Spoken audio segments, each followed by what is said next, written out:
My campaign on war on waste. I care about your money being wasted, my money, your money, the taxpayers' money. So many examples of it not getting spent wisely. So we're looking at different examples every week and, of course, asking you to get in touch with examples of your own.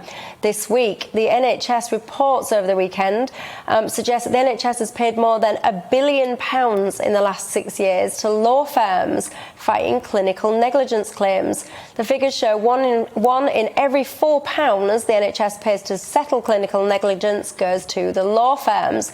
Joining me now in the studio to discuss this is John O'Connell from the Taxpayers Alliance. He's just told me in the break he's given up watching the match tonight to be here. Apparently that's quite a big deal for you, so I appreciate it. John, tell us about this story. Yeah, well, over the last 6 years, there's been just over £3 billion paid out in damages to people who make clinical negligence claims against the NHS. Over £1 billion has also gone on lawyers' fees. So there's a two-ended problem here. One is that there's mistakes being made in the first place and patients being put in harm's way, which is obviously something that needs to be eradicated. But also there seems to be a hell of a lot of money being paid out to lawyers in legal fees. So there was one instance a few years ago where the recipient, the claimant of a claim, received only £1,000 in damages, and the lawyers received £83,000 in damages. So you can sort of see in the individual cases. Or fees? In fees, to the lawyers, and it was £1,000 in damages. So you can see in the specific examples that there's a big difference in the amount that's going out in legal fees in some cases and in damages to the people who've actually been affected by it. And what's at the heart of this? Is it the so-called ambulance chasing culture? What's driving it? There might be a bit of that. I mean, if you are on the end of a wrongdoing in the NHS, you obviously do want some decent legal advice to make sure that you're not sort of tripped up by the processes. But at the same time, when you've got 1,000 in damages, 83,000 in legal fees, you can see something's going very wrong. And in fact, the NHS Resolution, the body that deals with this, in their own accounts, they say that they've got provisional liabilities of £83 billion for claims that they think will be made in the future. So that's £83 billion. That's a huge number. So remind me, so 83 billion what, to be paid out in terms of damages, or is that for lawyers' fees, or is that a mixture of the two? It's a mixture of the two, and it's what the NHS Resolution feel that would be the value of the claims that are currently in train, that haven't been settled yet, and what they think is going to come up in the future. But that's an extraordinary future bill for taxpayers, £83 billion. It's a huge amount. Yeah, huge amount. Why is this? Is this, I mean, I'm assuming, is this increasing, this figure, from what it was? Yeah, the figure seems to go up every year. It's trickling up. Why is that? Is there more negligence? Is there more people that sit there and go,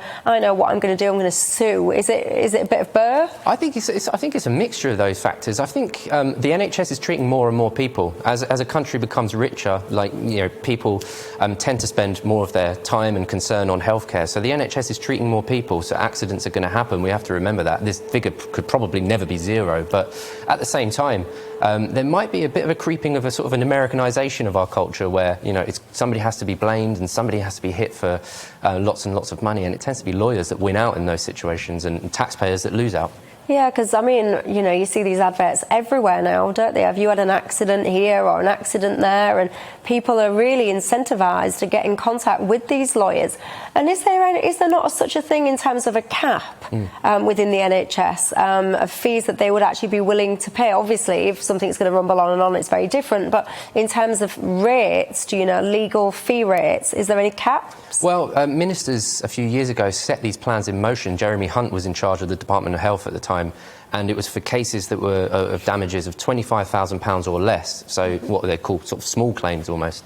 So they wanted to introduce a cap on those, and plans were put in place. I don't think they've quite been enacted just yet, but they're certainly in place to put a cap on the smaller cases to eradicate some of the the things I was just mentioning about 1,000 to 83,000. That ratio is just completely off. So caps on the smaller cases is something the government have already set in motion, really. But how I find that staggering. So £83,000 worth of legal fees, resulting in £1,000 worth of damages to the patient, presumably.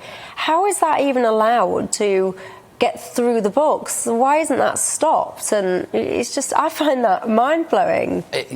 it must have been a complicated case, but I think that's exactly what ministers were trying to eradicate by coming up with their plan to cap legal fees below damages claims of £25,000 or less. That was in 2017, so we're 4 years later. So hopefully it's one for Sajid Javid, the new health secretary. Hopefully it's one for his intro.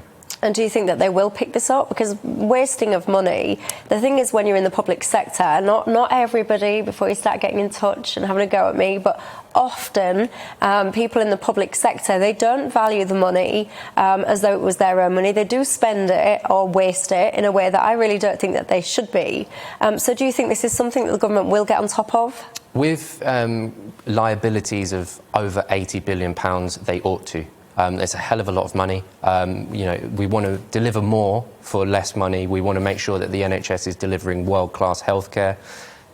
These are the kind of bills that need to be tackled to ensure that money goes to frontline services, to nurses, to doctors, and instead of on negligence claims.